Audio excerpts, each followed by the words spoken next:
ومسؤولياتشی لەسەرها هەروە گاڵتە نییە ولا تقف ما ليس لك به علم.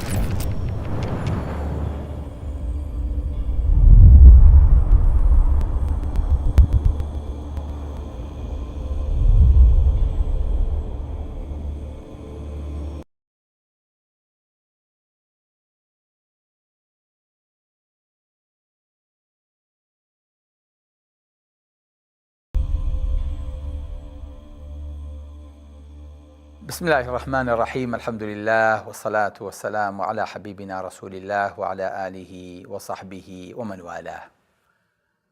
كم أندام چێە؟ ئێمە تێگەیشتوین لە کەم ئەندام کە ئەندامێکی لە دەستدا بێت یاخود یەکێ لە هەستەوەرەکانی نەبێ، ئەمە پێوترێ کەم ئەندام. بەڵام بزانی فعلەن وایە لە قیاسی پەروەردگاریشە ئەم ئینسانانە نابینان کە چاویان نییە، ئەوانەی کە گوێیان نییە ئەمانە کەڕن، ئەوانەی کە تام و بۆنیان لە دەستداوە ئەمانە کەم ئەندامن، یاخود قیاساتێکی تر هەیە کە ئێمە نایزانین. با بچین پرس بەوە بکەینەوە کە خۆی ئەم ئەندامانەی بۆ ئینسان دروست کردووە و خۆی پێی بەخشیوە. دیارە ئەمە بە حکمەتێک و بە هەدەفێکی زۆر ئەمە بەخشراوە بە ئینسان. بۆیە ئەکرێت ئەمەی کە باسیەکەین هەموو ئەم کەم ئەندامی و تەندروست باشانە ئاوەژوو کاتەوە بە پێچەوانەوە کە خوای گەورە فەرمێ خافضة رافعة کە باسی قیامەتمان بۆوە کا فەرمێت لە قیامەت کۆمەڵی خەڵک بەرزە بنەوە و کۆمەڵی خەڵکیش نزمە بنەوە. یعنی ئەوەی کە بە دوو چاوی سەربینیوەتی لە دنیاە بەڵام حەقی پێ نەبینی و ڕاستەکانی پێ نەبینی و ئیسیفادەی لێ نەکردووە، بەس بۆ چاو لەدەری و بۆ چاوبازی بەکاری هێناوە، ئەم چاوە لە قیامەتە پێویست ناکا هەی بێ. بوي لقيامة على ربي لما حشرتني أعمى وقد كنت بصيرا قال كذلك أتتك آياتنا فنسيتها وكذلك اليوم تنسى.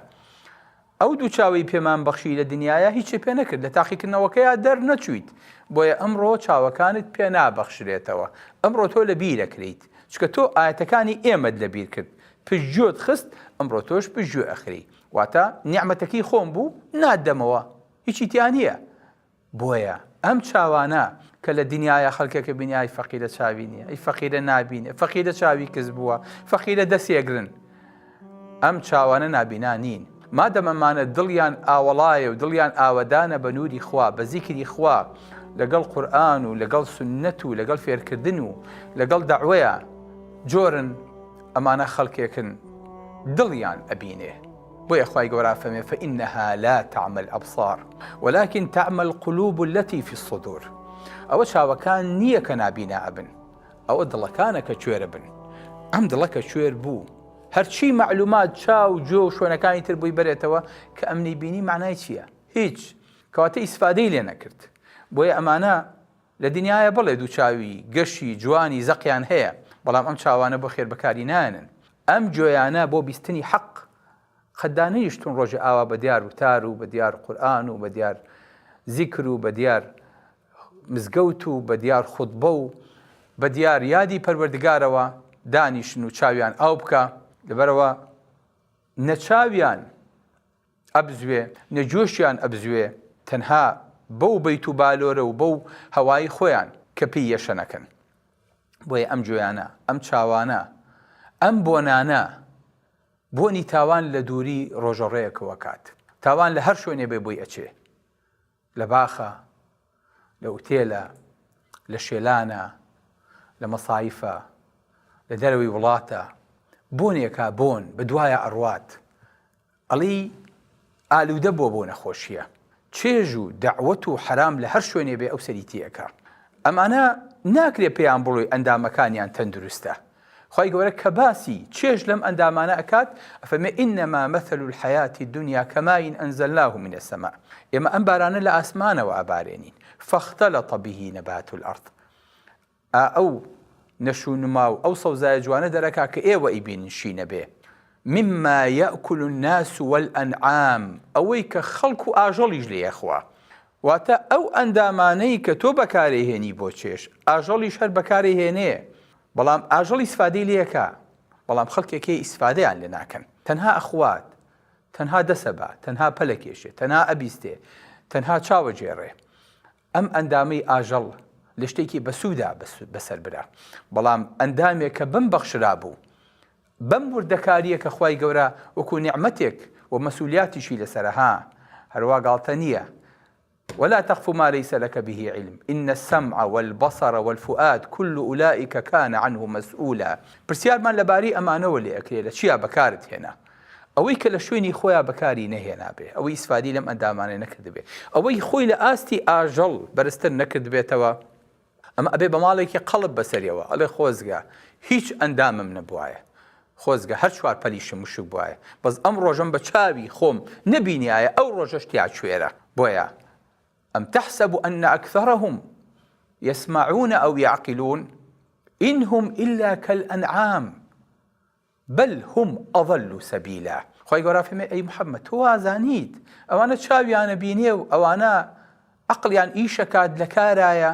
إن هم إلا ئەوانە وەکو ئاژەڵ نانەنە گوناح داوای لێبوردن لە ئاژەڵ ئەمانە گومڕاترن لە ئاژەڵ سبحان الله ئینسان وای لێ بێت وای لێ بێ لە بەنی ئادەمی بچێتە دەرەوە بچێتە ڕیزی ئاژەڵەوە بچێتە خوار ڕیزی ئاژەڵەوە بەڕاستی ئەمە مەئساتە بۆ ئەوەی کە دوودڵ نەبین لە ئاەتەکە خوای گەورە فەرمێ ئەمانە حەتەبی جەهەنەمن چونکە عەقڵێکە ئیش نەکات چاوێکە نەبینێ گوێیەکە حەق نەبیستێ بۆچی باشە ئەمانە هەمووی ئەکسپایرن ئەمانە هەمووی مادەی ماوە بەسەرچوون ئەمانە هەر هەمووی فەیکن هەر هەمووی هەستەوەری درۆزنن یاخود خۆمان وا لێ کردو لە پشتەوە عەقڵەکەمان بۆ نەخسۆتە ئیش کە ئیسفادەی لێ بکەین بۆیە خوای گەورە فەرمێ وەلەقەد ذەرەئنا لجەهەنەم كثيرا من الجن والإنس زۆر خەڵکمان شایستی جەهەنەم کرد لەو خاوەن هەستەوەرە گەورانە بۆ چکە لەهم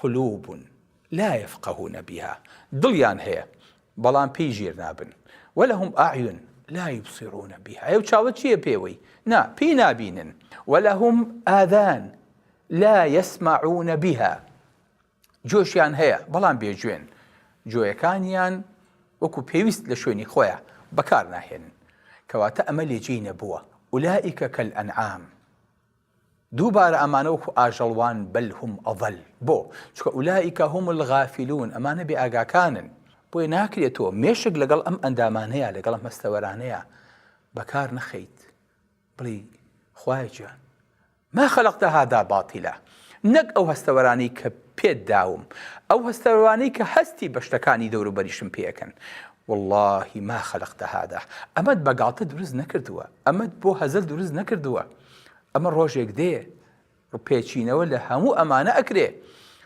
هەموو ئەمانش دووبارە ئەپێچرێتەوە ئەچیتە بەردەستی خوای گەورە ئینجا دنیاش پێچراوەتەوە و مەجای گەڕانەوەی نییە بۆیە تکام وایە خۆشەویستەکانم لەمە دوابینینمان بۆ کەم ئەندام بگۆڕێ کەم ئەندام ئەوەیە لە خوار ریزی ئاژەڵەوەیە هەستەوەرەکانی لە شوێنی خۆیان بەکار نهێناوە بۆیە ئەم هەستەوەرانە ڕۆژێکە بن بە ماڵی قەڵب بەسەر ئینسانەوە بۆیە پێغەمبەری خوا صلی الله علیه وسلم فەرمێ إن الله كتب على ابن آدم حظه من الزنا ما ساوان زانی زینا بەس عەورەتێکە نەخێر دامێن ئاخر شتە ئەندامەکانی تر زینا ئەکەن زینای چاو سیرکردنە بچێتە ناو سوورەکەوە زینای زمان باسکردن و وەسفکردن و ڕازانەوەیەتی والنفس تمنى وتشتهي دەمیش ئاوەکاو نفس و خەیاڵات نەمێشی خۆتا دروستەکەی ئەو تاوانە چۆن بکەم بەڵام والفرج يصدق ذلك أو يكذبه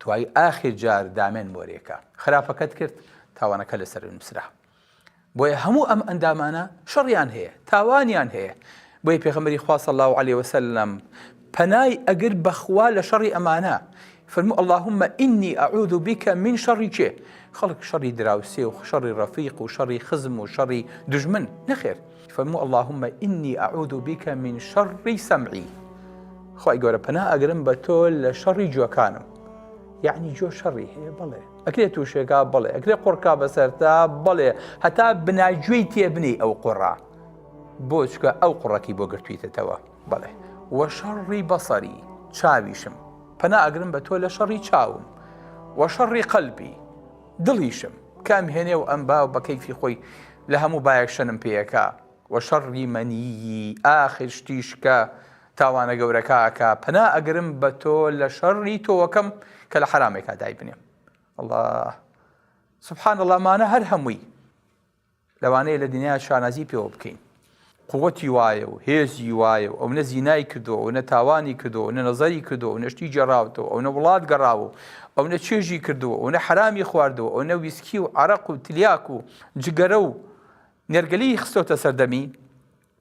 بەڵام ڕۆژە لە ڕۆژان ئەمانە هەر هەمووی ئەبن بە ماڵێکی قەڵب، ئەبن بە تاوان، ئەبن بە گوناح، هەمووی یەتەگردنێ. بۆیە ئەبێم ئەندامانە کاڵی خوا لێن نەسێنێ، ئەبێ بە پارێزراوی بیهەڵیتەوە. ئەگەر نا ئەمانە لە جێی نەبوون نەبوایە باشتر بوو. زۆر جار لە کەسێک کە توو ڕابیڵی شەڵڵا هەر نەبوویتایە لە جێی نەبووی بوویتایە، بەڵام ئەم ئەندامانە ڕۆژێکە بێ بە ماڵێکی قەڵب بەسەرتەوە و تووشە بیت. بۆ ئەو کەسانەی کە چاویان نییە، دڵیان بە خۆیان خۆش بێ، ئەندامێکیان نییە، ئێوە خۆشەویستەکان ئەزانن هەموو هەستەوەرەکان ئەگەر ئینسان بە هۆکارێ لە دەستی با خوێنی ئینسانێکی تەواوی هەیە، بۆ نمونە کەسێک لوتی کەسێ ببڕێ، ئەبێ خوێنی ئینسانێکی تەواوی باتێ ئەگەر دەست لەوە هەڵگرێت کە لوتی ببڕێتەوە. ئەگەر زمانی کەسێک ببڕێ، خوێنی ئینسانێکی تەواو، تەنها پێڵووی چاوەکەی نەک چاوەکەشی خوێنی ئینسانێکی تەواوی هەیە. ئێوە زانن لێو زایدەن زمان هەر کامێکیان بە هەڵە ببڕێ خوێنی ئینسانێکێکوێتە سەر چاو گوێ، هەموو ئەمانە خوێنی ئینسانێکی تەواویان هەیە. لەبەرەوە ئەم هەستەوەرانە لە ئیسلامە زۆر گرنگی پێدراوە، زۆر بە قورسیش سەیر کراوە. ناکرێ هەروە بە سانایی سەیریکەین و تێیپەڕێنین، کەواتە تۆ ئیساکێنە خوێنی ئینسانی لە گردنتایە، خوێنی دە هەستەوەر لە گردنتایە، هەر یەکەیان خوێنی ئینسانێکە. ئەمانە لە چیا بەکارهێنیت؟ بۆیە کەم ئەندام ئەوە نییە کە خوای گەورە ئەندامێکی لێسەنوێتەوە دواتر لە قیامەتە بووی قەرە بۆ کاتەوە. پێغەمبەری خوا صلی الله علیه وسلم فەرمێ خوای گەورە فەرمێ ما ابتلي عبد بعد ذهاب دينه بأشد من ذهاب بصره. هیچ کاتێ ئینسان قورستر تاقی ناکرێتەوە بەوەی کە چاوەکانی لێ بسەنرێتەوە ئیلا لەوە سەختتر ئەوەیە کە دینەکەی لێ بسەنرێتەوە. ئەوەی کە دینەکەی لێ سەنرایەوە کەواتە بە ئەحرا هەموو هەستەوەرەکانی لێ سەنرایەوە. ئەگەڵان لێتی ئەوەی دینی ون کرد هەستەوەری سفادی بۆ ئەو نەما. بۆیە لە دوای دین هیچ شتێک قورستر نییە لەوەی کە ئینسان چاوەکانی لێدەست بە. هەر کەسێکی چاوەکەی لێدەست بە پێغەمبەری خوا صلی الله علیه وسلم فەرمێ تاقی کرایەوە پێی فصبر حتى يلقى الله لقي الله ولا حساب عليه. خوای گەورە ئەبینێ ویش حسابێکی لەسەر نییە.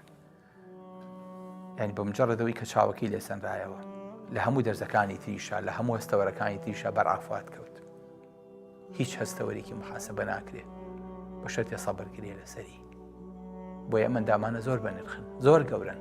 من أذهبت كريمتيه ثم صبر واحتسب كان ثوابه الجنة.